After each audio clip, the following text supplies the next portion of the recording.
to be interview. We're calling it Art Biz TV actually over on YouTube. So this interview today, I am talking to the very lovely Myra Staffa, who's also in Perth here with me. So we're luckily on the same time zone.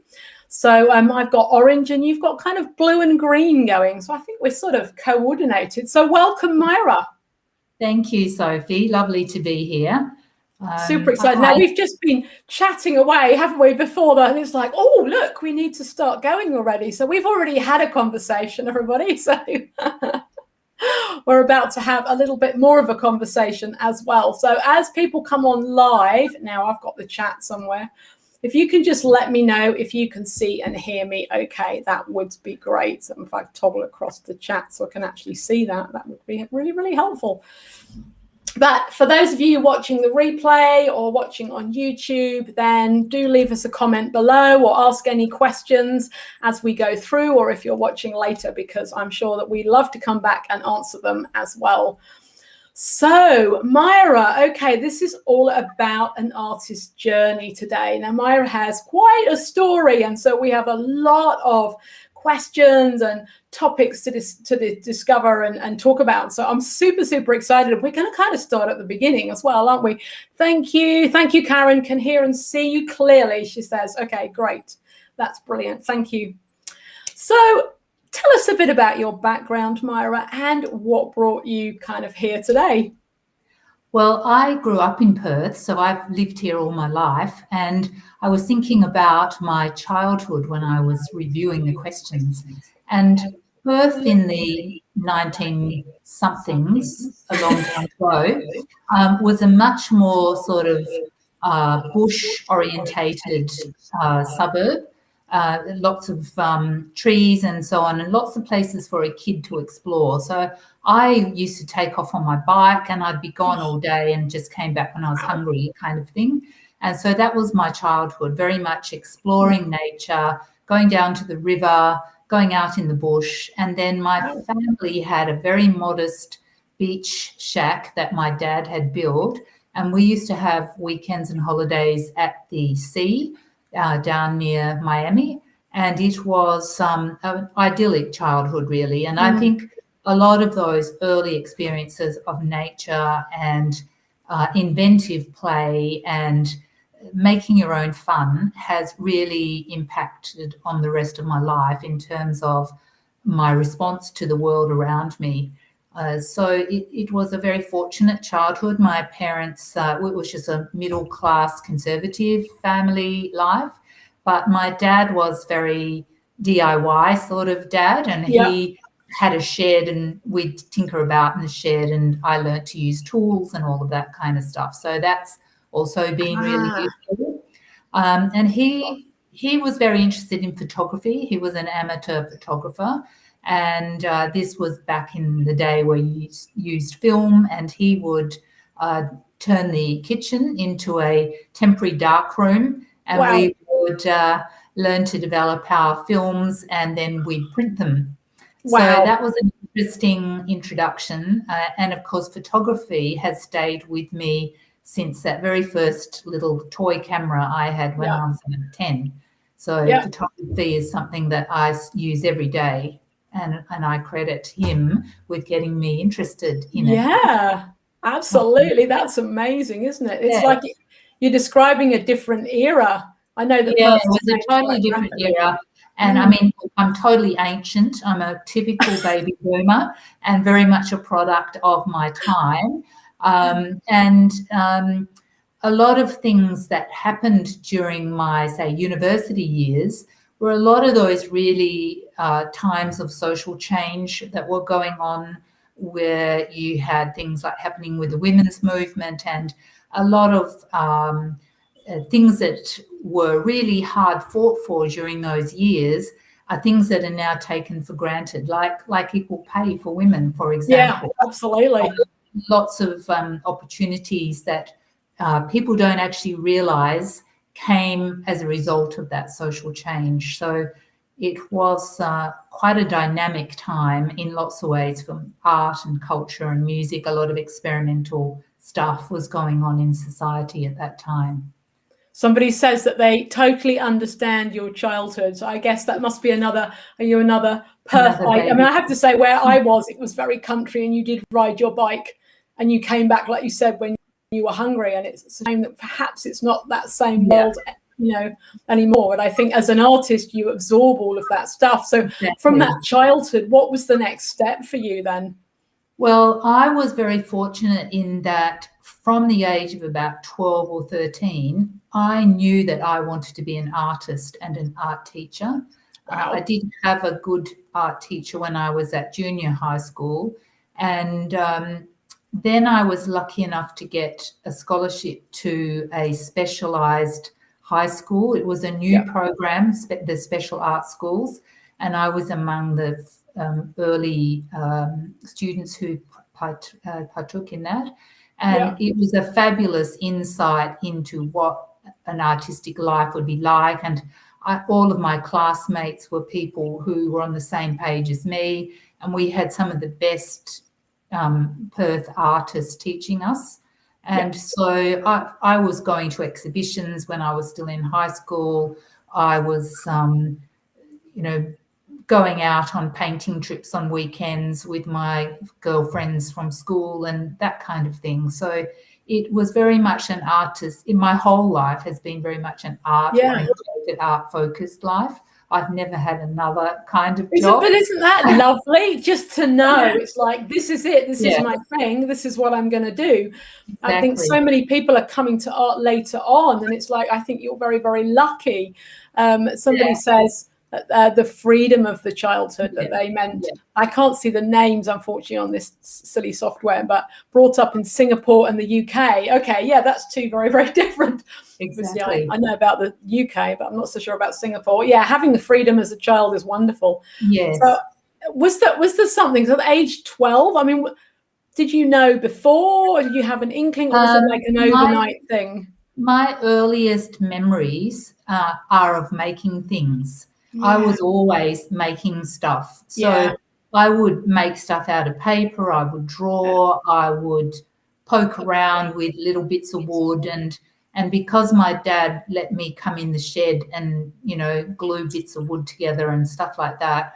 And I was probably a bit of a tomboy in some respects, you know, because although I did play with dolls, and I did like sewing and dressing my dolls and those kinds of things. I was very much into inventive play.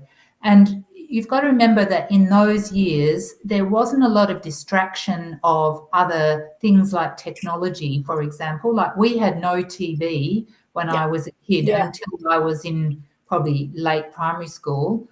And the only technology in our house was the telephone, a landline telephone. Oh, it's wonderful, isn't it? And the radio. So it was. So you had to make your own entertainment. Yeah. God, wish we'd get people back wrote letters. Yes, letters. Yes, I know. So and we walked everywhere because my mother didn't drive. There was only one car in the house, and so it was a very different type of time. They talk about so you knew that you wanted. Sorry. Yeah, no, that's right. Go on. I was going to say, so you knew that you wanted to do the whole art thing at 12, 13, but a big part of your career has also been the teaching aspect. Yeah. So when did you know, and you said you knew that as well, when did that start and how did that start? Well, as I said, I knew I wanted to be an artist and an art teacher from age 12, 13. So that it was a good thing to have actually discovered at such a young age, because it helped to send me on my career path. It helped me to choose my subjects at school, and it basically just set my life out for me, having made that decision.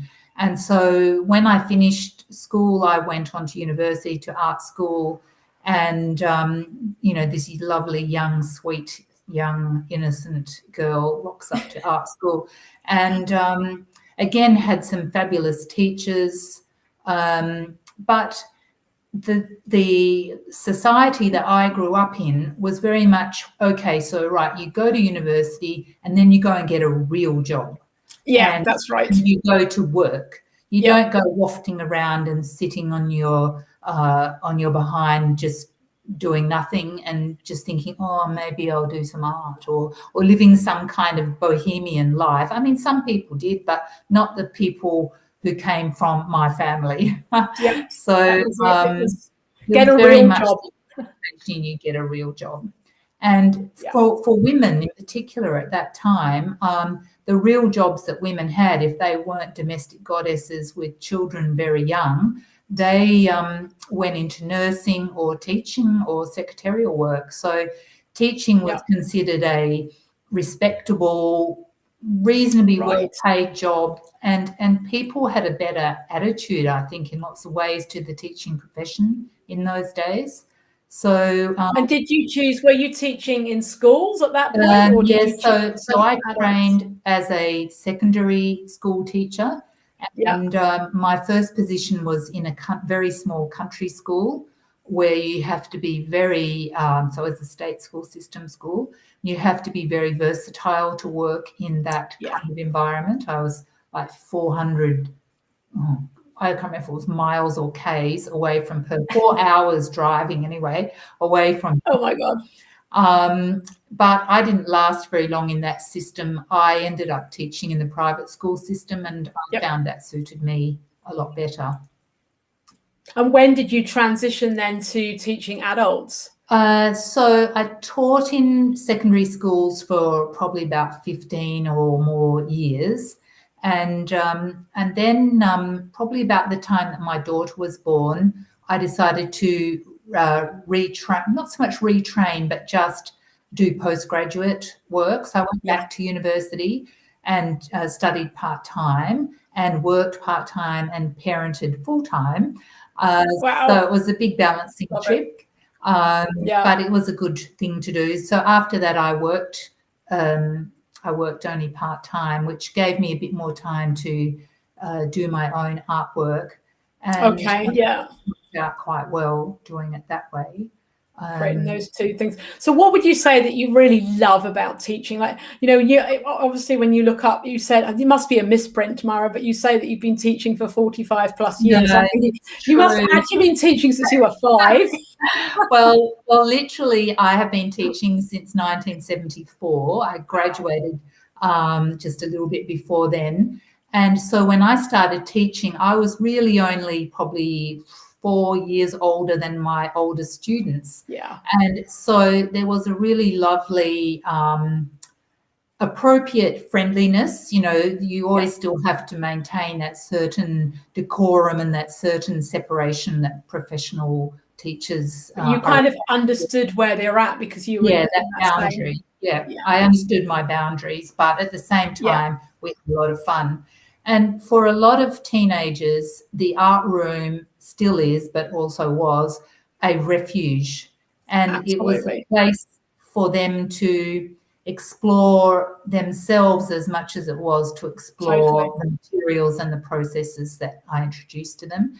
And even today, I still get little notes or messages sent to me from students I taught many years ago saying how important their art days and how they valued and loved their art days. And so many of them have gone on to art careers in all different areas of all facets of art-related business and career.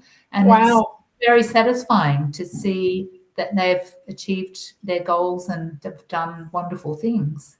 It's amazing. I mean, I hear you talk about teaching with such a glow. Do you have areas did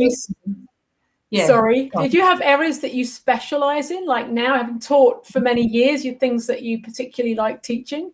Well, the curriculum to some extent would dictate to you what were the areas that were required, but then there was a lot of movement within that, a lot of flexibility within that. And when I was at university, I deliberately chose to do a lot of extra electives so that I would be well qualified and knowledgeable to teach my students all these different fields, because I wanted them to learn how to express themselves through their own discoveries of different techniques and so on, rather than be limited by what I could offer. I tried to give them a very broad art education. Yeah. And Like so that. that usually worked out quite well. So, yeah. So you've been doing that for obviously a really long time. And, we were just talking before we got on that you were preparing a print workshop for the end of this year, and then you're looking at workshops for next year. Would you recommend this teaching model for other artists if that's as a way to make a living? Well, for me, teaching has been the perfect way for me to make a living, because it has given me a sort of structure to some extent to my life. It's obviously given that whole summoned by bells, John Betjeman's summoned by bells concept of the terms and your life being divided up into parts of the year and all of those kinds of things. And I still think like that. It has given me the opportunity to travel, because I've had money to do things, and I've traveled all over the world, visiting all the major galleries in the world, which I would never have done if I was just starving in the garret kind of idea. And we're not suggesting that you have to be starving in the garret, but this is a good, so basically what you're saying is that this, if teaching is right for you, this is a good solid way of earning a living, doing what you love, right? Exactly. I mean, I don't think that teaching is for everybody. No. You have to actually love it, and you have to be passionate about sharing knowledge with people in a fun and exciting and dynamic way, which is not that hard if you love your subject. If you love it, yeah. Yeah, if you love it. And you just see the most exciting things happening with your students that are really very dynamic and satisfying. I mean, there are certain times where it's exciting to see how your ideas get extended and worked on by your students.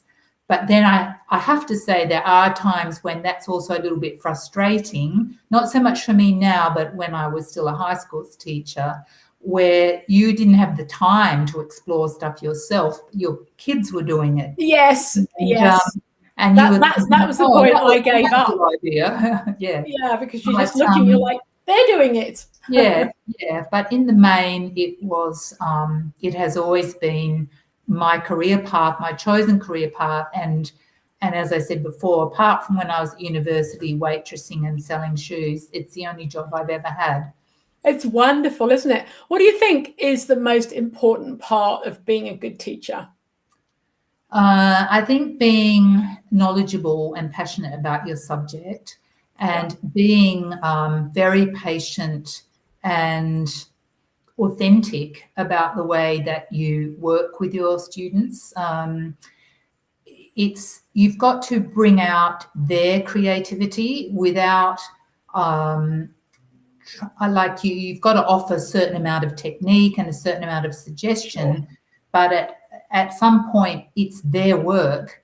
So you have to kind of like, you have to enable them to find their own. That's right. Yes, that's right. Sticky their voice. Yeah.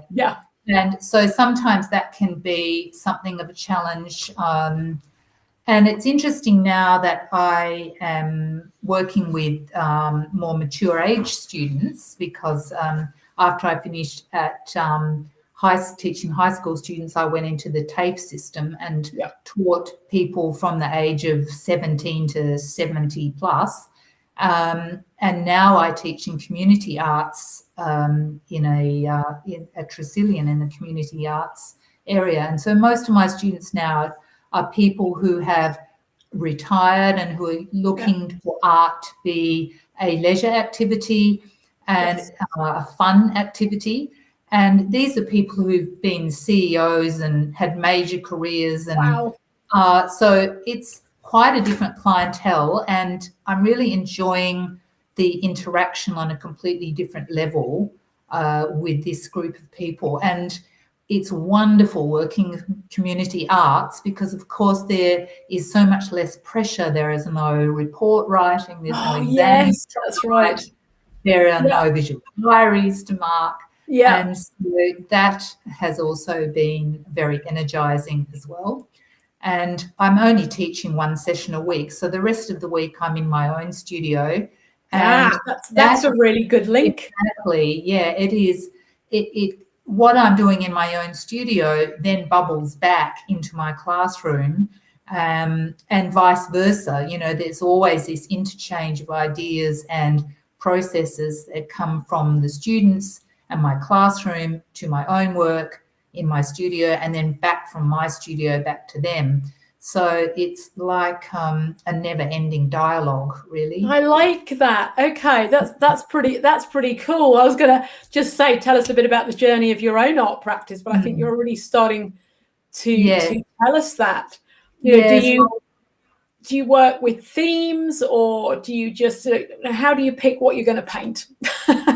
Well, it's interesting because that whole going back to nature from my childhood thing, that just is ongoing. So I'm interested in a lot of different themes like nature, seascape, botanical things, objects, the land, rocks, fossils, all sorts of things, architecture, activities that you might have done while you were traveling, inspiration that you might have got when you were traveling.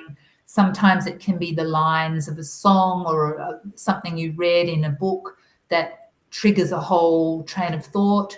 I'm more interested in a more impressionistic interpretation of things. I'm not so much a realist. I do like working with still life.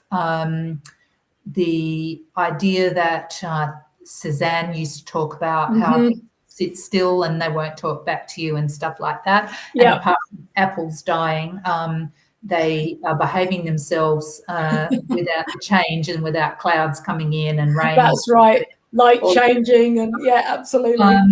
So there's all of that aspect. I think the other thing that we were talking about before is that my body of work has gone through a number of different cycles, because when I first graduated from university, I majored in painting.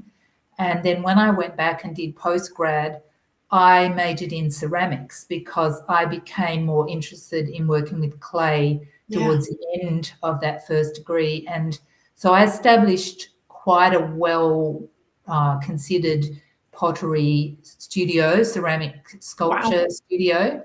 And I was showing work all over Australia, and my work was collected for a few major collections and stuff like that. And then towards the late 90s, ceramics kind of fell out of favor in some way. And glass was kind of like the new poster boy kind of idea.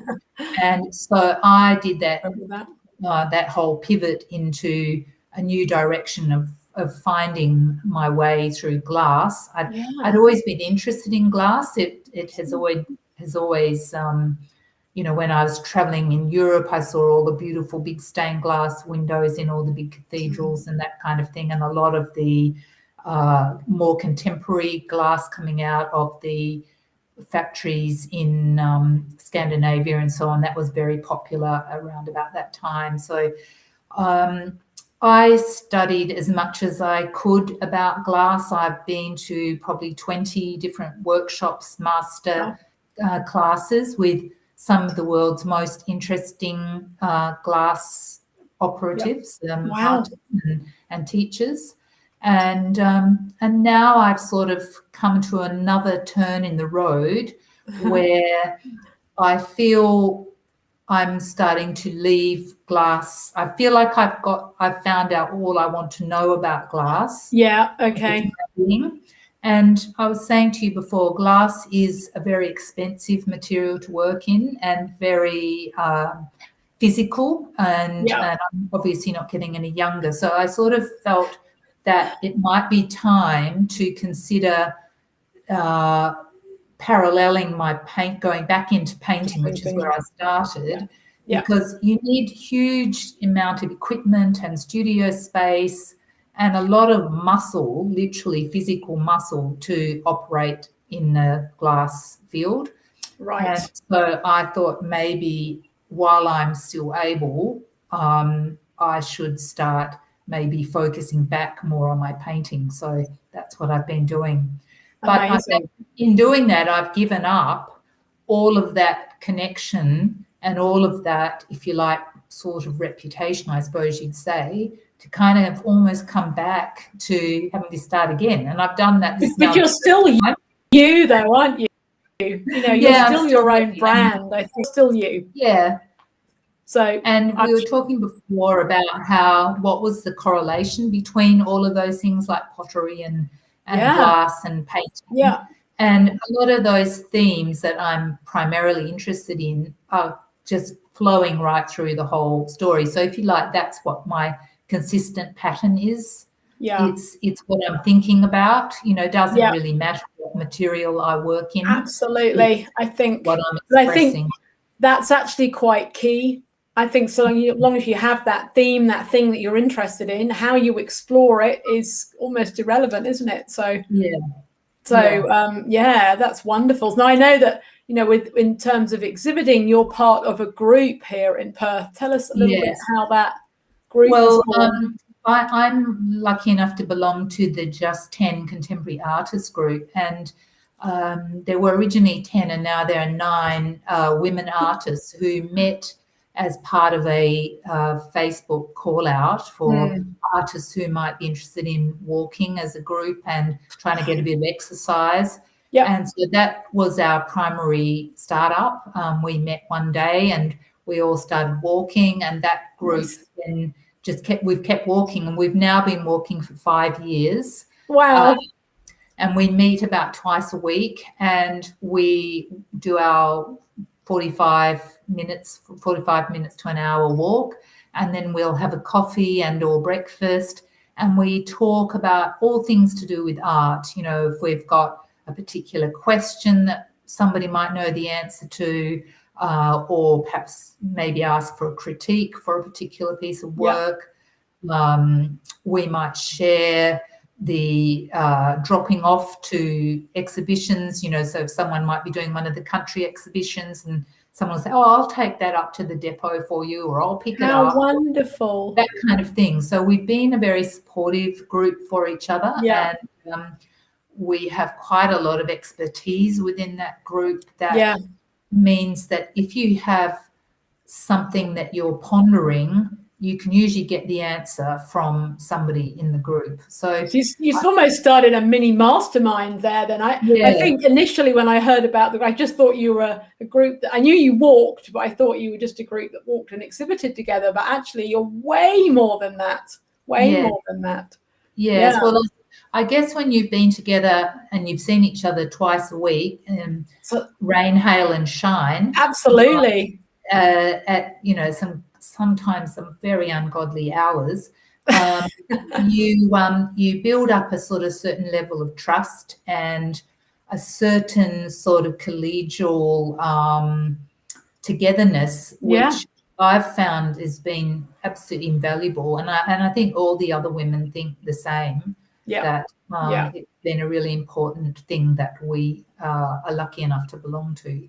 Oh, I think it's fantastic. So considering all of what we've spoken about, and obviously I specialize in teaching art business, do you see yourself as having an art business or not so much? Well, I just love this question, Sophie, because as you know, I've been trying to turn my mindset. I've been training with Sophie over quite a few years now, and I've done quite a few of your courses, and I'm still trying to train my mind to accept that, yes, I am running an art business, but in my own brain, no, I'm not. That's why I asked the question, because it is a mindset shift, isn't it? Absolutely. Because see, I've always relied on teaching as my primary source of income. And a little bit different. And I have just always thought, well, that's where I earn money, and I don't like the whole money thing to do with art, you see. And then this is something that I need to shift in my own head. Okay. We have actually talked about this. I know we talked about this in one of our private groups. We had conversations about this, and quite a few of the other people said the same. But probably a couple of years ago, I did actually start to be much more proactive in learning about art business, because when I was at university, nobody taught that whole art business side that is part of in universities now. And so nobody taught you how to approach a gallery or how to hang an exhibition or how to cost your work. Nobody taught you anything like that. So all of what I know now has been obtained through experience or ad hoc kind of cobbling together bits and pieces. And so that couple of years ago, I decided, okay, right, I'm going to focus my attention on trying to learn more about this side of art. And so like I even have, especially for you, I have my little book. Oh, look! I love your book. All these scraps of paper that I used to write all my stuff on, I now have all in a book. It's all still scrappy, but it's in there. Look, I can find it. It's kind of like, it's like an artist journal book for business. The first time I saw the book, it was like, wow, just literally, look at that. And this is my file that has got all of my commitments. So like all your terms and conditions of exhibitions that you're entering, all the deadlines and all of that kind of stuff. And so I'm much, like I set aside time during the week where I actually write in that little book, and I give myself a critique. I look at what my deadlines are. I plan what my next quarter is going to be. I actually know how much I've spent on certain materials. And if you'd asked me all of this prior to me meeting you, I would have gone, what? What are you talking about? No idea. So thank you, Sophie, for getting me better organised. But I'm still grappling with the idea of it being a business. It's funny. It is a mindset thing, isn't it? But it's like the moment you put yourself out and you want to make money and you're going to sell what you do, then you've got a business. I can't see, people are leaving comments, but I can't see who they are because of the software that we're using. So somebody says they're a bit late. We're literally coming towards the end, but it's okay because it's going to stay exactly where it is. So you can watch it after the fact. So don't worry about being late at all. We were just talking about mindset shift of having an art business. It's weird. It's an ongoing process, I think. So Myra, where can people find out more about you? Like if they want to find out and see your work and find out about the workshops, tell us a bit about what workshops that you're running currently.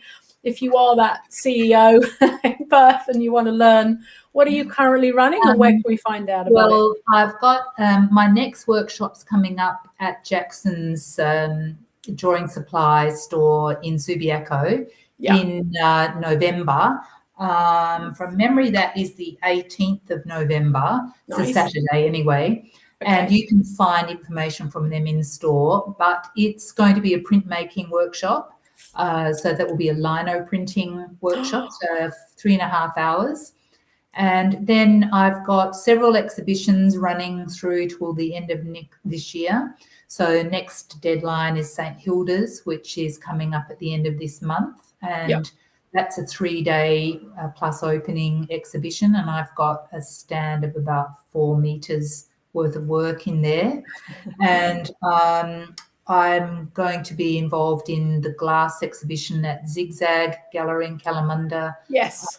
That's at the end of November, early December, and that's the Glass Plus exhibition.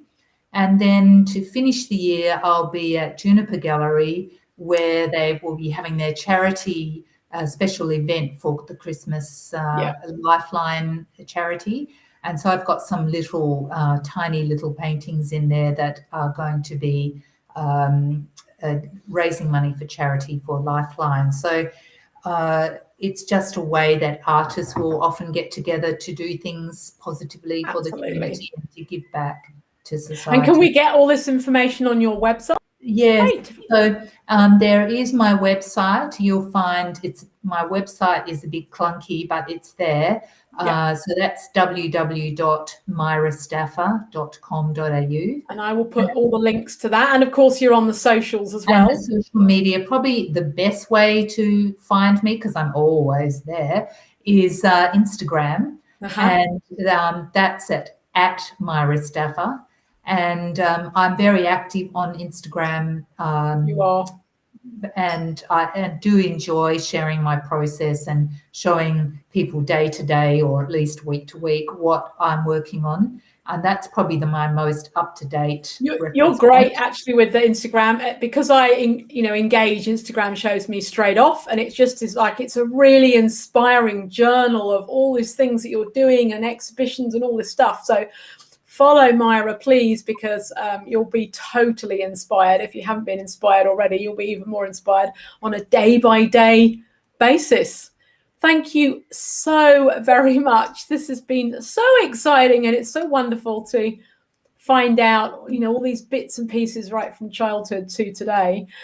Sounds a wonderful group, somebody says. I mean, I think we might do another interview on how to maybe create a group like that, because I think we talked about that before, and that's something special, isn't it? There we all are in our separate studio spaces, and I know that lots of people like to try and get together in a group. So maybe watch this space. I might persuade Myra to do another interview, and then we'll talk about how to form a group and the pros and cons of forming your own little artist group. But I think that could be quite exciting. So thank you so much for doing this today. I hope you've enjoyed it as much as I've enjoyed it.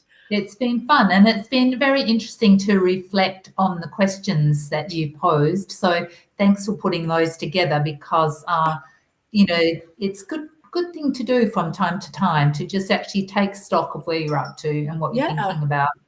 Yeah, absolutely. It's fascinating. I think for artists, we want to know, what is your journey? What have you done? How have you done it? It's fantastic. So wonderful. Thank you. And for those people watching, thank you so much. And you're welcome to leave comments below anytime, because I will come back and answer them. And if you've got a question for Myra, then I'll make sure that as well, or you can tag her in it, especially if it's on Facebook. And if it's on YouTube, then I will let her know as well. All right. So thank you so much. Enjoy the rest of your day, Myra, because the sun is out. Thank you. Bye, everybody. Thanks for watching. Bye, everybody. Bye. Take care.